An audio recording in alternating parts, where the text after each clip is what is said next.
Digestion improve అవ్వడానికి కొన్ని tips చెప్తాను. ఎవ్రీడే ఫాలో చేయండి.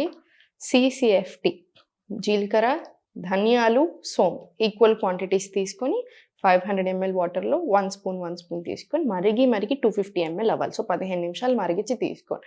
మనకు చాలా బాగా చేస్తది డైజెషన్‌ని. సెకండ్, మీకు కాన్‌స్టిపేషన్ ఉన్న, జాయింట్ పెయిన్స్ ఉన్న ఈ రెండిటికి ఇంత వార్మ్ వాటర్‌లో మార్నింగ్ లేచాక పరిగడుపున ఇంత స్పూన్ ఆవు నెయ్యేసుకొని కలిపేసి తీసుకోండి. అగైన్ స్కిన్ హెల్త్ చాలా బావుంటుంది. Joint pains, digestion, constipation especially చాలా మంచిది.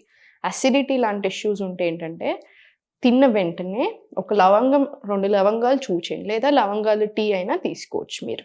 అండ్ అందరికీ ఉపయోగపడేది, ప్రతి ఒక్కళ్ళం చేయాల్సింది, తిన్న వెంటనే వజ్రాసనాలు కూర్చోవడం. ఇలా తిన్న వెంటనే వజ్రాసనాలో కూర్చోండి. వజ్రాసనాలో జస్ట్ 2 నిమిషాలు కూర్చున్నా మనము 1 కిలోమీటర్, 2 కిలోమీటర్లు చేసినంత వాకింగ్ చేసినంత పవర్‌ఫుల్.